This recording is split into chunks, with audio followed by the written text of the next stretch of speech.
नमस्कार दोस्तों, मैं हूं आपका होस्ट और दोस्त शिवम। आपका स्वागत है मेरे चैनल बीसीडी में, जो कि है बिटकॉइन क्रिप्टो दरबार। शुरू करने से पहले मैं आपको बताना चाहूँगा कि इस वीडियो में कोई भी दी गई हुई जानकारी फाइनेंशियल एडवाइस बिल्कुल भी नहीं है, ये सिर्फ और सिर्फ एजुकेशनल पर्पस के लिए है। तो आज हम सबसे पहले बात करेंगे फेड रेट कट की, जो कि होने वाला है कल रात में 11 बजे इंडियन टाइम ज़ोन के अनुसार। और उसके बाद चलेंगे अपन बिटकॉइन में, इथेरियम में, फिर ऑल्ट कॉइन में। जो हमने पहले ऑल्ट कॉइन ट्रेड सेटअप्स दी थी, उनकी परफॉर्मेंस वॉच करेंगे। उसके बाद लास्ट में हम खत्म करेंगे क्रिप्टो बबल से, आज क्रिप्टो ने कैसा परफॉर्म किया वो देखकर। तो शुरू करते हैं फेड रेट कट से। तो हमने देखा है कि ये कल होने वाला है, जो कि है 1 दिन 4 घंटे 37 मिनट और 38 सेकंड में। और इसकी प्रोबेबिलिटी ये चेंज हुई है। कल थी ये 97% कि 25 बेसिस पॉइंट से रेट कट होगा, बट आज ये हो गई है 95% और 4.2% हो गई है 50 बेसिस पॉइंट से। बट अभी भी उतना सिग्निफिकेंट चेंज नहीं है, तो मोस्ट प्रोबेबली कल जो रेट कट आएगा वो 25 बेसिस पॉइंट से ही आएगा। तो इसके लिए देखते हैं बिटकॉइन कैसा परफॉर्म कर रहा है और कल कैसा ये परफॉर्म कर सकता है रेट कट आने पे। तो सबसे पहले यहाँ पे आप देखेंगे कि मैंने जो बिटकॉइन का चार्ट खोल रखा है, ये 4 आवर के टाइम फ्रेम पे है और यहाँ पे एक बुलिश पैटर्न बन रहा है। तो जैसे भी आप देख पा रहे होंगे कि एक बार इस पैटर्न में टच किया इसने, वापस आया, यहाँ पे वापस अपर बाउंड पे गया, फिर नीचे आया, फिर ऊपर जा रहा है। तो ये अभी इस पैटर्न पे चल रहा है और ये कल रात को जैसे भी बिटकॉइन वॉलेटाइल होगा, क्योंकि एफओएमसी मीटिंग में हमेशा ये वॉलेटाइल रहता है, तो वैसे ये नीचे आने की प्रोबेबिलिटी है और हो सकता है ये विक नीचे तक बनाए। बट जो इसकी कैंडल क्लोज है, डेली कैंडल क्लोज, वो इसके ऊपर होनी चाहिए। उसके बाद ये ऊपर जाएगा तो ये अपसाइड की तरफ ब्रेकआउट दे देगा। तो इसको देखते हैं नेक्स्ट फ्रेम पे, जो कि है 1 डे टाइम फ्रेम पे। यहाँ पे मैं आपको और अच्छे से समझा पाऊंगा। तो बिटकॉइन पे चलते हैं। इधर पे देखिए, ये है आरएसआई। आरएसआई कैसे वर्क करता है? जब भी आप आरएसआई को देखोगे तो इसका लोअर बाउंड जो होता है वो अप्रोक्सीमेटली 30 पे होता है और अपर जो बाउंड होता है वो होता है 70 पे। इसका मतलब क्या है? 30 हमेशा आपका जो है सपोर्ट जोन है, 50 मिड जोन है और 70 जो है आपका अपर जोन है। मोस्टली क्या होता है, 30 से ये सपोर्ट लेता है, ऊपर जाता है और 70-80 के आसपास ये वापस से नीचे आने लगता है। और मोस्ट प्रोबेबली जो 50 है, ये कई बार रेजिस्टेंस और सपोर्ट दोनों का काम करता है। आप यहाँ पे देखोगे, ये यहाँ पे रेजिस्टेंस की तरह काम कर रहा है बहुत बार, और जैसे ही ये 50 को क्रॉस करेगा तो ये सपोर्ट बन जाता है। हर बार इसका ऐसा ही पैटर्न है। इधर भी आप देखोगे तो यहाँ पे रेजिस्टेंस है और यहाँ पे आप देखोगे तो ये सपोर्ट की तरह काम कर रहा है। हमने देखा कि 4 आवर टाइम फ्रेम पे अभी जो बिटकॉइन है उसकी गिरने की प्रोबेबिलिटी है थोड़ी सी। तो सेम चीज आपको यहाँ पे आरएसआई पे भी शो होगी। आरएसआई इसका जो है ये भी नीचे आएगा और 50 पे सपोर्ट देने की इसकी प्रोबेबिलिटी है। उसके बाद ये अगेन वापस ऊपर की तरफ जाएगा और अपने पास यहाँ पे ऊपर जाने की बहुत ज्यादा चांसेस हैं। और यहाँ पे स्पेस भी है, आप देखो तो 80 के ऊपर भी जा सकता है ये, जैसे प्रीवियस हाई में आरएसआई गया हुआ है। तो सेम हमारा जो भी कहना है कि ये थोड़ा सा नीचे आएगा यहाँ पे, उसके बाद ये ऊपर जाएगा। और कल के वीडियो में भी मैंने आपको बताया था कि इसके ऊपर जाने की प्रोबेबिलिटी और टच करने की प्रोबेबिलिटी करीब करीब $135,000 से लेके $142,000 तक है। और सेम चीज हमने यहाँ पे भी देखी थी। आप देखो, मैंने कल के वीडियो में भी बताया था कि ये पॉइंट और ये पॉइंट करीब करीब सेम है और सेम पैटर्न फॉलो कर रहा है, और हमने कल इसको बार्ज पैटर्न से देखा भी था। तो ये सेम कैसे है, आप इस पॉइंट पे देखो। तो ये वाला पॉइंट आप देखोगे, यहाँ पे ये 38 के आसपास है। और ये वाला पॉइंट भी आप देखोगे तो ये भी आरएसआई पे 38 के आसपास ही है। दोनों ने बॉटम यहाँ पे अपना बनाया हुआ है।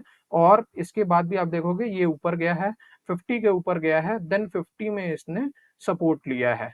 और यहाँ पे भी आप देखोगे ये इसके ऊपर गया है और यहाँ पे इसने 50 पे सपोर्ट लिया है। सेम यहाँ पे भी प्ले आउट हो रहा है। ये ऊपर गया है, अब ये 50 पे सपोर्ट लेने वापस आ सकता है। उसके बाद आप यहाँ पे देखोगे ये वापस ऊपर चला गया, तो ये भी यहाँ से वापस ऊपर जा सकता है और $135,000 को टच कर सकता है।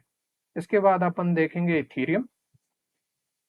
इथीरियम चार्ट पे भी हमने पहले भी ट्रेड की बात की थी, जैसे कल बात की थी कि इथीरियम जो है 4200 डॉलर्स पे आ सकता है, और अभी भी आप देखोगे तो इथीरियम रेड कैंडल्स बना रहा है, और ये इसकी कल कल और परसों तक की प्रोबेबिलिटी है कि ये $42,000 को टच कर देगा, उसके बाद ये रिबाउंड करेगा क्योंकि ये इसका सपोर्ट जोन है।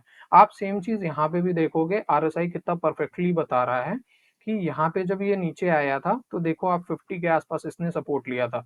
जो हमने बिटकॉइन के लिए भी बात की थी, सेम इथेरियम के लिए भी प्रूव हो रही है।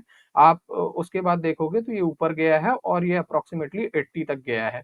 आप देख सकते हो कि 70 के ऊपर भी जाने की प्रोबेबिलिटी बहुत ज्यादा रहती है, और बुल मार्केट में तो ये 90 95 भी पार कर जाता है। तो अभी आप देखोगे कि फिर से ये जैसे यहाँ पे आया था तो ये 50 पे सपोर्ट लिया है, सेम ऊपर गया है, अभी फिर से ये 50 पे आने की कोशिश कर रहा है। और अगर ये $42,000 पे आता है अगले 2-3 दिन में, तो ये फिर 50 पे सपोर्ट लेगा और अगेन ये ऊपर चला जाएगा, आरएसआई भी ऊपर जाएगा और आपका जो प्राइस है वो भी ऊपर जाएगा, और ये न्यू ऑल टाइम हाई बनाएगा, क्योंकि ये अभी ऑल टाइम हाई रेजिस्टेंस है। इसने 3 बार रेजिस्टेंस प्रूव किया है, बट चौथी बार मुझे लगता है ये इसको क्रॉस कर देगा। तो इसके बाद अपन देखते हैं बिटकॉइन डोमिनेंस। कल हमने बिटकॉइन डोमिनेंस पे भी बात की थी और हमने ये बताया था कि ये रेजिस्टेंस की तरह काम कर रहा है। आप देखो यहाँ पे ये एक टच दिया है, 2 टच दिया है, और ये तीसरा टच जाने की कोशिश कर रहा है। तो मे बी ये 1-2 दिन में इसको टच कर दे। इसको क्रॉस करेगा तो फिर तो बहुत दिक्कत की बात है, बट मुझे लगता है यहाँ पे टच करेगा और वापस आ जाएगा। इसके बाद चलते हैं नेक्स्ट ऑल्ट कॉइन्स पे। तो कल हमने डोज का सेटअप बताया था, सेम डोज अभी वैसा ही परफॉर्म कर रहा है। मतलब ये जो इसका अपवर्ड ट्रेंड है, ये अभी इसमें नीचे यहाँ पे आएगा, करीब करीब ये लोअर बॉटम सपोर्ट जोन को होल्ड करेगा, इसके बाद ही ऊपर जाएगा। तो जब आपको यहाँ पे डोज आता हुआ दिखेगा 1-2 दिन में, तो आप यहाँ पे बाई कर सकते हैं। सेम चीज कल हमने ब्रेड के लिए भी देखी थी, आज फिर हम इसको एनालाइज करेंगे। अगर आप ब्रेड को देखो तो ये भी अपने अपर बाउंड रेजिस्टेंस को नहीं तोड़ पा रहा है। यहाँ पे ये सपोर्ट पे आएगा, जैसे यहाँ पे एक बार आया है, 2 बार आया है, तो ये तीसरी बार भी आएगा। उसके बाद ही यहाँ पे आप यहाँ पे अपना एंट्री ले सकते हो और स्टॉप लॉस इस वाले लो के नीचे रख सकते हो, और उसके बाद ये इस पैटर्न को मोस्ट प्रोबेबली ब्रेकआउट दे देगा। इसके बाद देखते हैं एडा पे। एडा पे भी बहुत अच्छा सेटअप बन रहा है। आप देखोगे तो अपर बाउंड रेजिस्टेंस है, बार बार यहाँ पे जा रहा है और रिटर्न हो रहा है, और ये लोअर सपोर्ट जोन है। तो सपोर्ट बहुत अच्छा हेल्ड किया है, परफेक्टली हेल्ड किया है, एक भी विक इसके नीचे नहीं आई है, अभी भी ये सपोर्ट जोन पे है। तो मुझे तो नहीं लगता कि एडा मतलब कैंडल क्लोज इसके नीचे करेगा। मे बी एक विक बना सकता है कल रात को, क्योंकि कल रात को वॉलेटाइल होगा मार्केट, तो यहाँ तक इसकी विक जरूर आ सकती है जो कि 80 सेंट है। उसके बाद ये कैंडल क्लोज जो करेगा वो 85 पे ही करेगा और उसके अबव ही जाएगा। नेक्स्ट देखते हैं अपन अवेक्स। अवेक्स बहुत मतलब स्ट्रॉन्ग परफॉर्मिंग कॉइन है अभी तो फिलहाल। हमने बात की थी कि ये जो अवेक्स है ये मोस्ट प्रोबेबली इस डिमांड जोन पे आ सकता है, मतलब 27-28 पे आ सकता है, और अभी तक तो ये ऐसा आता हुआ दिख नहीं रहा है। बट हो सकता है कल जैसे मीटिंग होगी एफओएमसी की और रेट कट डिसीजन आएगा, तो ये थोड़ा बहुत वॉलेटाइल हो, तो आप चाहो तो 29 पे भी इसकी एंट्री ले सकते हो, या तो अगर आपको वेट करना है और तो आप 28-27 पे भी वेट कर सकते हो। बट मुझे नहीं लगता कि अब ये इसके नीचे जाएगा। अगर यहाँ पे आपको एंट्री मिल जाती है तो ये बहुत ही अच्छी एंट्री होगी, क्योंकि इसका जो end of the bull market target है वो अप्रोक्सीमेटली $100 से ऊपर है, और अगर आप यहाँ पे भी स्पॉट पे इसको एंट्री करोगे तो 3x ये आपको दे के जाएगा। इसके बाद चलते हैं नियर में। तो नियर पे भी आप सेटअप देखोगे तो ये हर बार इसका डिमांड एरिया है, हर बार इस डिमांड एरिया पे नियर आता है और ऊपर सप्लाई एरिया पे जाता है, फिर डिमांड एरिया पे जाता है, फिर सप्लाई एरिया। ऐसे इसने बहुत बार किया है। अभी भी आप देखो तो नियर जो है आज ग्रीन कैंडल बना रहा है, बट मुझे नहीं लगता ये अभी इसको सप्लाई एरिया को ब्रेक करेगा। ये इसके पहले नीचे आएगा। कल आपको यहाँ पे सपोर्ट देखने को मिल सकता है। ये इसका स्मॉल सपोर्ट जोन है। आप देखो ये छोटा, यहाँ पे एक बार सपोर्ट दिया, 2 बार सपोर्ट दिया, 3 बार सपोर्ट दिया, तो ये इस डिमांड एरिया के भी ऊपर एक सपोर्ट ज़ोन बन रहा है इस लाइन पे, जो कि है 2.3 पे। तो आप यहाँ पे भी इसको प्राइस आता हुआ देख सकते हो, उसके बाद ये सप्लाई एरिया को ब्रेक करेगा और उसके बाद अपना न्यू हाई बनाएगा। नेक्स्ट चलते हैं अपन सीटस में। सीटस में मैंने आपसे बात की थी, पहले भी बात की थी कि आप इसको देखोगे तो ये डिमांड एरिया है और डिमांड एरिया पे सीटस बहुत बार आया है। 1 बार आया, 2 बार आया, 3 बार आया। आप देखो यहाँ पे भी आया है और अभी भी ये डिमांड एरिया के पास ही चल रहा है। ये डिमांड एरिया को ब्रेक नहीं करता है, इसके नीचे नहीं जाता है, बट यहाँ पे हर बार आता है और ये बहुत मतलब परफेक्टली चार्ट शो करता है। तो आपको अगर एंट्री लेनी है तो ये बेस्ट पॉइंट है, बट मैं कहूँगा कल तक का वेट करिए। हो सकता है एक वीक ये 76 तक दे दे, जो कि इसका मतलब हर बार 76 तक तो आया ही आया है। तो अगर 76 पे आता है तो कल आप इसको मतलब स्पॉट पे ले सकते हो, उसके बाद आप होल्ड करो। ये कम से कम 4 टू 5x इस बुल मार्केट के टॉप तक तो दे के ही जाएगा। उसके बाद अपन देखते हैं थीटा। थीटा पे भी हमने बात की थी पहले वीडियोस पे। तो इसका ये डिमांड एरिया है, डिमांड एरिया अभी भी ये इंटैक्ट है और रेजिस्टेंस भी आप देखो तो एक बार हिट किया, 2 बार हिट किया, 3 बार हिट किया, 4 बार हिट किया। तो यहाँ पे भी अभी ये इस रेजिस्टेंस को तोड़ नहीं पाया है, इवन दो आप अभी देख रहे होगे कि ये सेम नियर की तरह परफॉर्म कर रहा है, आज ग्रीन कैंडल दे रहा है, बट मुझे नहीं लगता कि ये रेजिस्टेंस के पास जाएगा। ये यहाँ पे सपोर्ट लेगा या तो इधर से लेके आप देखो 0.72 है, यहाँ तक आ सकता है ये कल, उसके बाद ही ये रेजिस्टेंस को ब्रेक करेगा। आगे चलते हैं, एप्टॉस का सेटअप देखते हैं।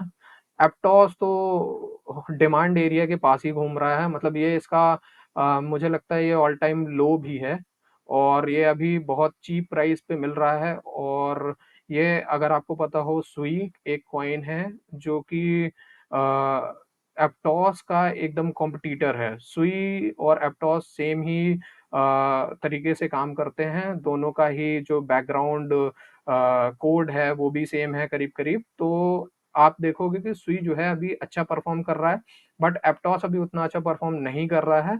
But at the end of this bull market, मतलब इस बुल मार्केट के एंड तक मुझे लगता है ये वापस से अपना ऑल टाइम हाई क्लेम करेगा, जो कि है 15 डॉलर्स। हम वीकली पे इसको देख सकते हैं। अगर मैं आपको दिखाऊँ तो ये हर बार $15 तक गया है और इस बार भी अपना ऑल टाइम हाई ये क्रॉस करेगा।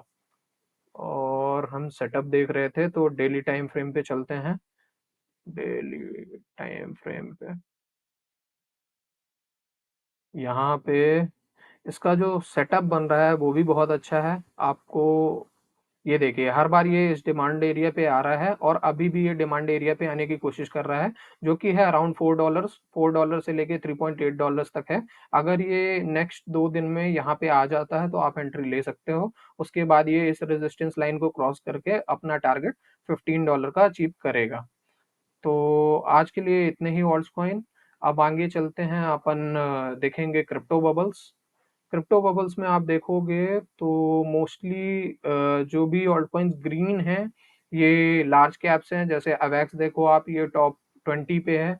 इसी तरह पाई है, MYX है, XMR है। तो ये सारे जो हैं अभी ये लार्ज कैप ऑल्ट कॉइन्स हैं। ये आपको ये शो करता है कि इथीरियम जो है, इथीरियम से पैसा अब रोटेट होने लगा है लार्ज कैप में और धीरे-धीरे जैसे ही FOMC मीटिंग होगी और रेट कट अनाउंस होगा तो लार्ज कैप बहुत तेजी से भागेंगे। उसके बाद अपन असली ऑल्ट सीजन देख पाएँगे, जो कि आएगा अक्टूबर से दिसंबर के बीच में। मुझे लगता है ये जो लार्ज कैप्स है उसमें ऑलरेडी मनी फ्लो होना चालू हो गया है, क्योंकि आप देख सकते हो क्रिप्टो बबल्स में जो ऑल्ट कॉइन जो मतलब लार्ज कैप्स हैं वो पॉजिटिव शो कर रहे हैं, बट जो आपके छोटे-छोटे कॉइन्स हैं, जो स्मॉल कॉइन्स हैं, वो उतना ज़्यादा अभी पॉजिटिव शो नहीं कर रहे हैं। जैसे रेडियम हो गया, XPX हो गया, सेई हो गया। तो ये भी इन सबको आउट परफॉर्म करेंगे जैसे ही अपन 4th phase alt coin season पे पहुँचेंगे। तो आज के लिए इतना ही। वीडियो आपको अच्छी लगे हो